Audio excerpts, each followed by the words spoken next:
Hello, I am Alphonso McGriff III, and this is Alphonso Speaks. I use this platform to share information about the conscious conversation experience, which is a collaboration and movement that chooses love and enlightenment. We choose love around here in these parts. We choose love. I realized this week that I can't go on social media without seeing a fight or argument. And it's usually less than 30 seconds. When I go on social media, inside 30 seconds, I will see a fight or argument. And that's why I do what I do, because I think that we are able to interact without having to fight and argue. And that's what I identify as the conscious conversation experience.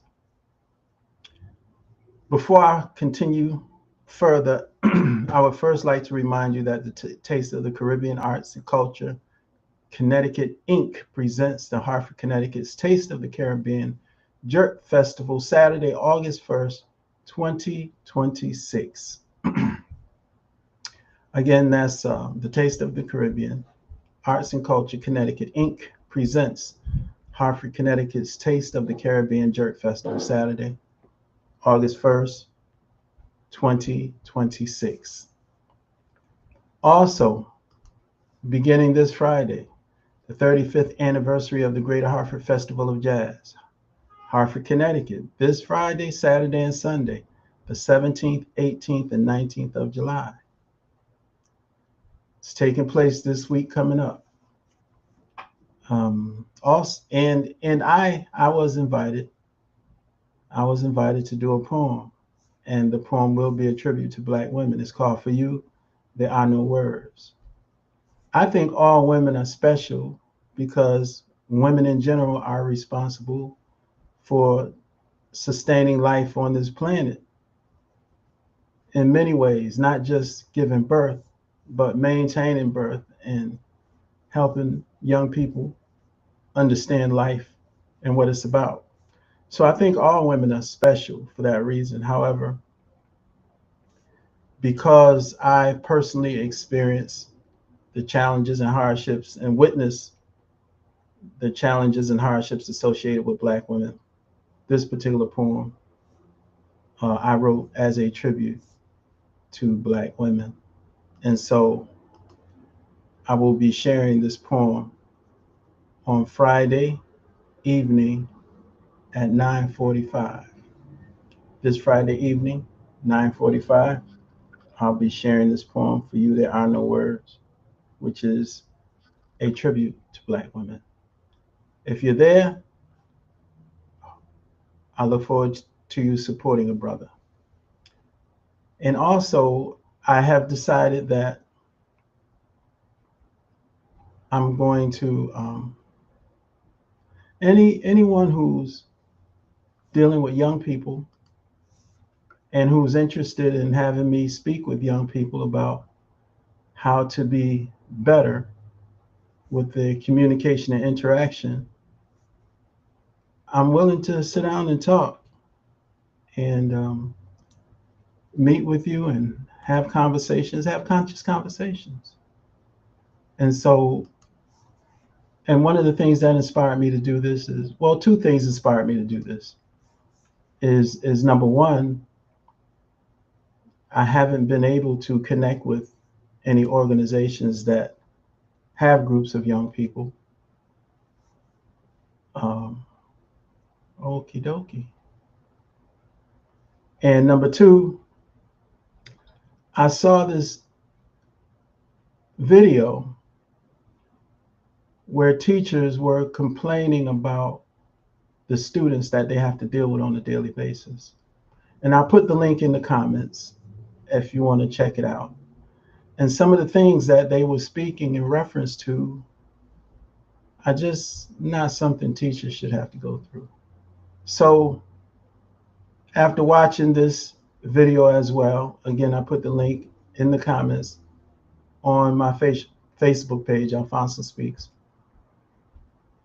After seeing a lot of the things that teachers were speaking about and going through and experiencing on this particular video, I just said, hey, if anybody has young people that they would like to have me talk to and share the conscious conversation experience and what it means and what it's about, I'm open to do it. I'm not asking you for anything.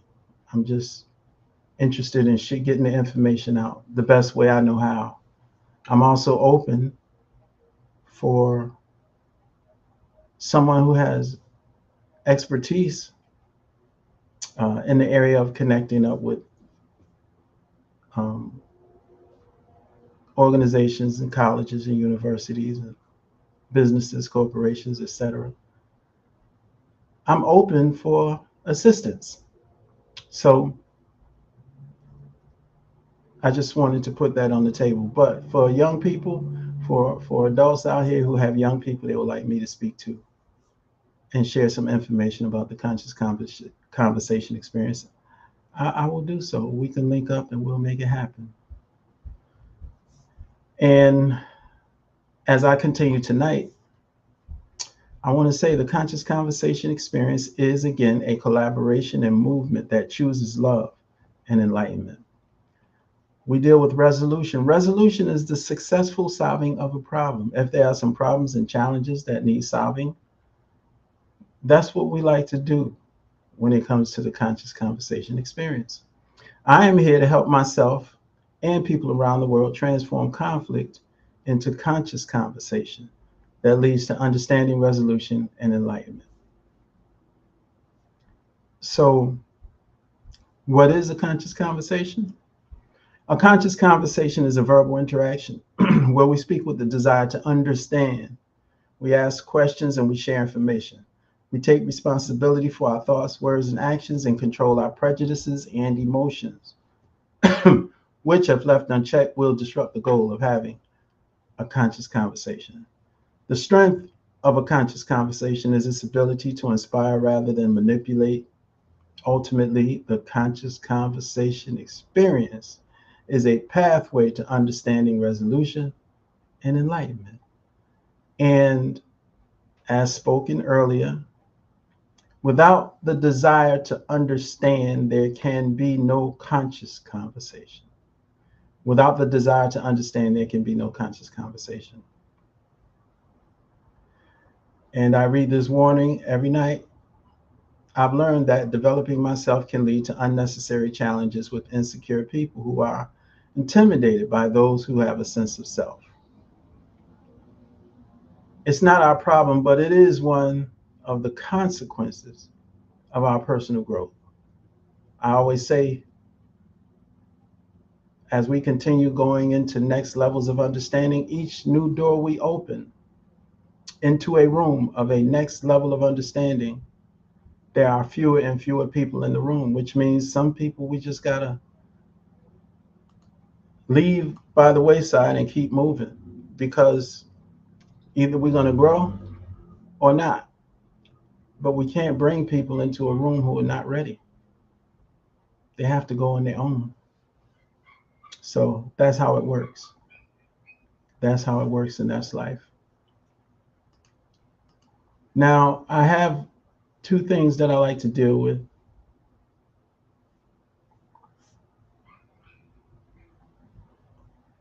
Well, tonight, the first thing I want to deal with is, like I said, thoughts that I'm willing to have a conscious conversation about. And tonight's conscious conversation is about the fact that it's not about who we are. We have to move. It's not about what we want, but who we are. It's not about what we want, but who we are. It's not about what we want, but who we are. We have to move in the frequency and energy that is parallel to the quality of our desires. So if I have a desire to be this great, incredible speaker all over the world, then I have to move in the frequency that matches that desire. I can't be walking around not improving how I share information, not improving my speech, not working on my craft, not trying to be better, working to be better, developing my conversation, developing my subject matter. I can't not do all of those things, but expect to be one of the greatest speakers on the planet. Those two things can't go together. So we have to move in the same energy. We have to move in the same energy or parallel in the energy that is parallel to the quality of our desires. And that's so important. And a lot of us say to ourselves, well, why is this not happening for me, or why is that not happening for me? It's about three key things. Number one, um, the universe doesn't give a damn about you.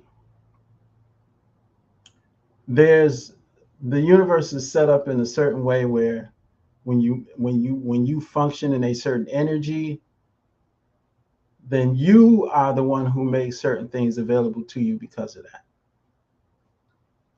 The universe is not fair. There's nothing fair about living, nothing at all. And a lot of times, some of us get caught up in the idea of what's not fair. And we get sidetracked and distracted for extended periods of time simply because we feel that we're not being treated fairly. So the universe is not thinking about us. Energy is, but only matching energy. The universe is not fair, is never going to be fair based on what we think is fair. It's just never going to be fair. So we have to have and number three, we have to be conscious of the energy that we are carrying. Confirmation for me about the energy that I'm carrying, always connected to young people. I was in a restaurant one day last week, in a Jamaican restaurant, looking for some spinach or veggie patty and bread. And this cute little, chubby little thing, she was in her mother's arms and she was just so happy and she's just smiling, dimples. Her mother has her hair in a little afro, so her hair's not all pulled back. Edges are still allowed to develop. A lot of people ruin their children's edges from pulling them back so much when they're so young, and the follicle doesn't get a chance to fully develop. And then when they get older, you wonder why your child doesn't have a hairline. You toe it up. Um, I would say kids shouldn't be getting their hairlines snatched back all tight until they're about, to give them at least 7, 8. But before that, the styles shouldn't be pulling on their roots and edges so tight when they haven't had a chance to develop. The follicles haven't had a chance to develop. So she was she was sitting in her mother's arms and she was just so bubbly. All I could do was smile. And she was just smiling and fidgety, fidgety, fidgety. So, and she was no more than 3. So her mother put her down. And when I tell you, her mother put her down, and she took off running and slammed herself right into my legs and just started hugging me with both arms, looking up at me. And I said, my energy must be on point because I've never seen this child before in my life. And her mother was looking at me like, what's going on? And I was just looking at her like, I don't know. So I grabbed one of the child's hands and I said, hi, how are you? How are you feeling? You feeling good today? And she was just looking up at me smiling, but she kept that other arm wrapped tightly around my leg. And so I just kept talking to her for a couple of minutes.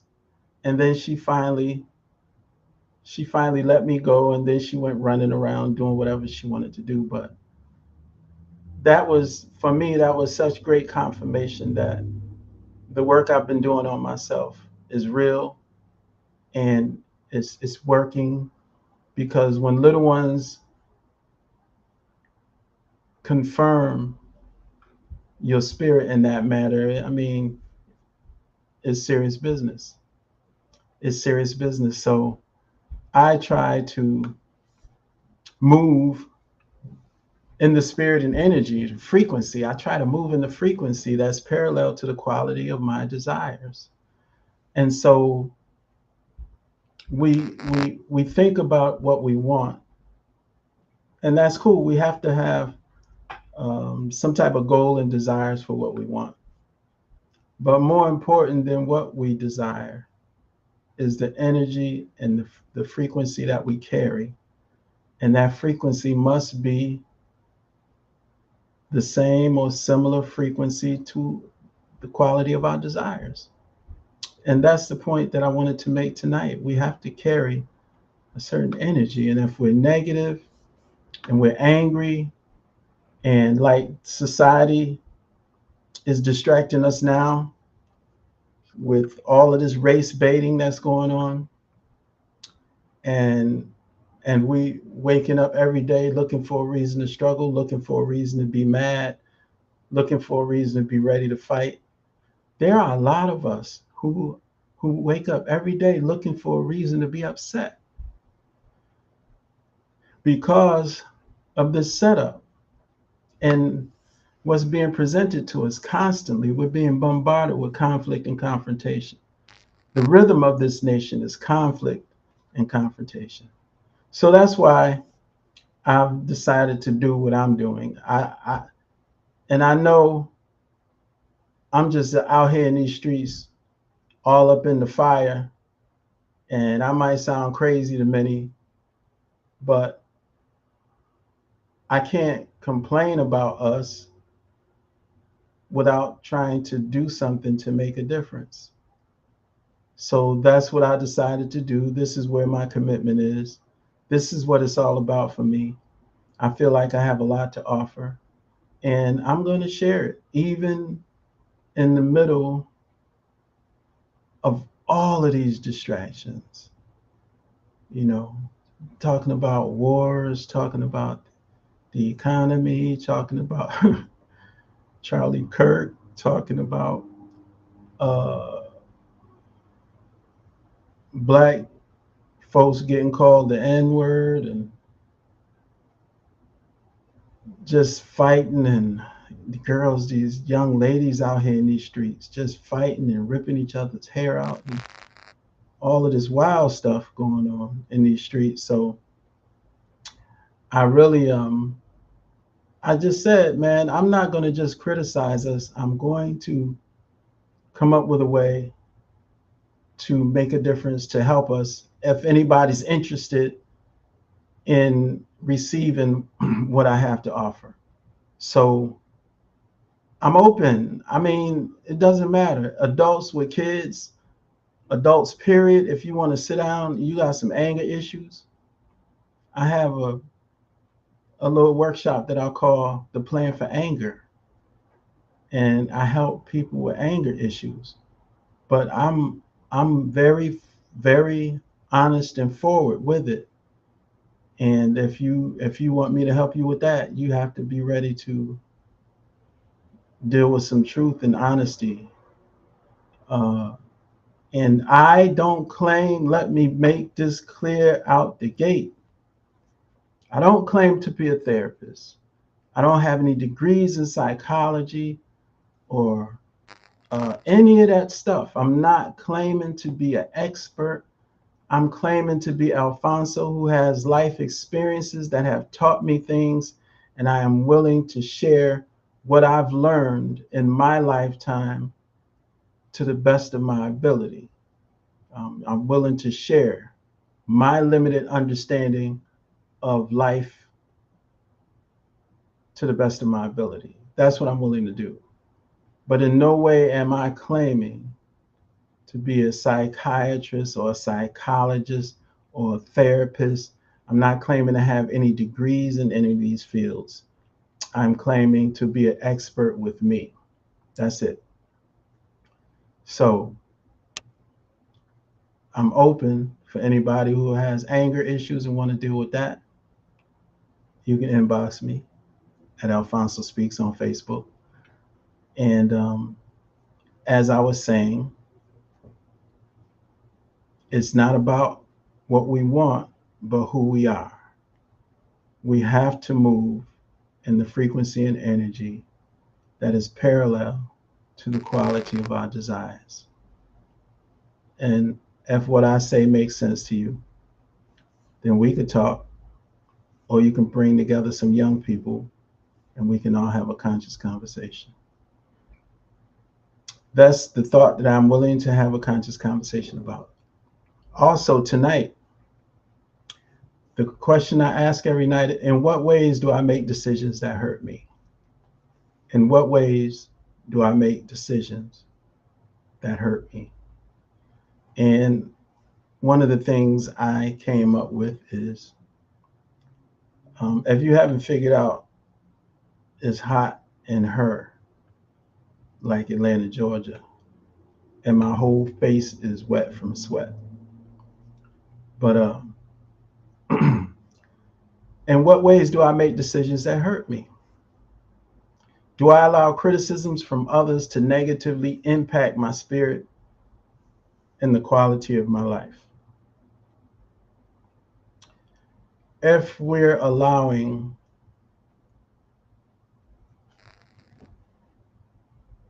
the criticisms of others to negatively impact our spirit and the quality of our lives, if I am doing that, then I am guaranteeing I'm going to be miserable for life. I'm going to be miserable for life because people are going to always have criticisms. And people in particular who have their own insecurities, who have criticisms of you, if they watching you have a negative response to their criticisms, then they feel like now I own them, and anytime I want, I can mess their whole day up. That's the power we give people when we allow criticisms from others to negatively impact our spirit and the quality of our life.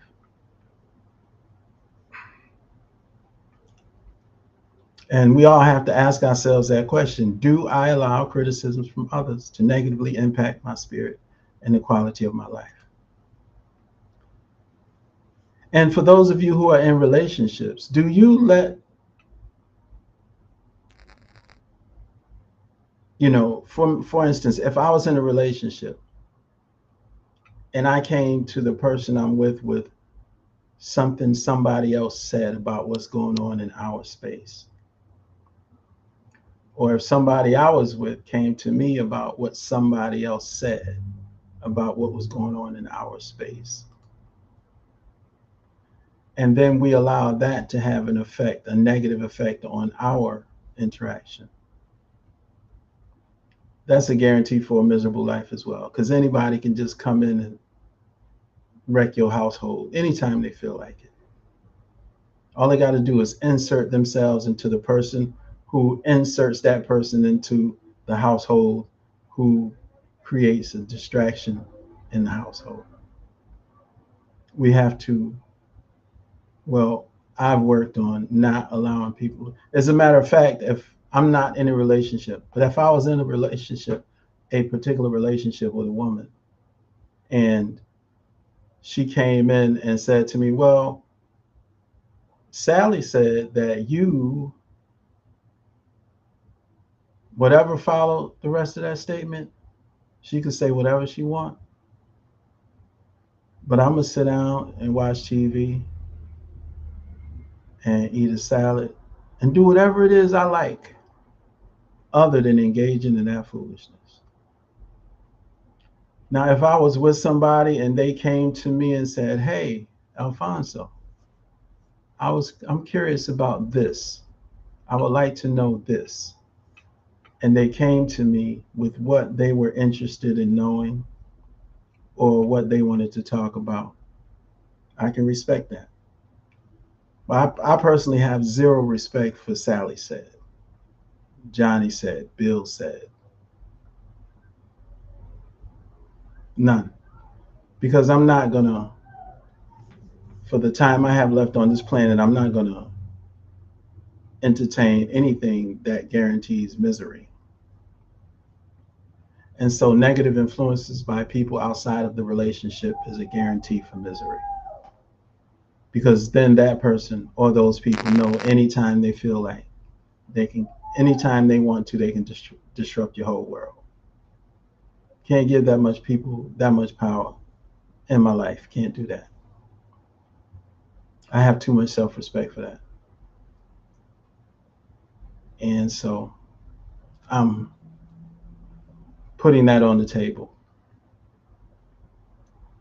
So just as a reminder, the Taste of the Caribbean Arts and Culture Connecticut Inc. presents the Hartford, Connecticut's Taste of the Caribbean Jerk Festival, Saturday, August 1st, 2026. The 35th anniversary of the Greater Hartford Festival of Jazz, Hartford, Connecticut, starts this Friday, and it is on Friday, Saturday, and Sunday, the 17th, 18th, and 19th of July. I was invited to do a poem. It will be a tribute to Black women. It's called For You There Are No Words.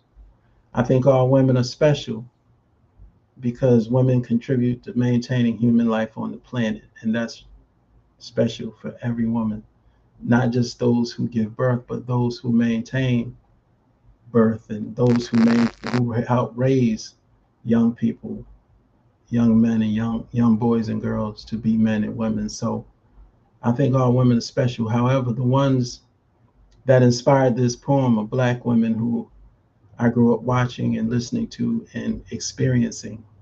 So this is why I wrote this tribute to Black women. And on Friday night at 9:45, I will be sharing this poem. This Friday night at the 35th anniversary of the Greater Hartford Festival of Jazz. This Friday at 9:45, I will be presenting that poem, which is a tribute to Black women. It's called For You There Are No Words. And I'm also saying that I am willing to speak with young people, and not just young people, anybody who wants to have a conscious conversation about anything. It can be a group of us, it can be two of us, it doesn't matter to me. Or if you have something that you're angry about and you want to work on getting past that anger, I also have a little workshop that I do for that as well. And if you're interested, just inbox me on Facebook, Alphonso Speaks, and we can go from there. You could be doing anything right now in this very moment, and you chose to give me some time in your life, whether it be watching live or watching later on. I do not take it for granted. I love you all, and I always will. And I will never give up on our people, ever. Have a wonderful rest of your evening, and I'll see you tomorrow night, 9 o'clock p.m.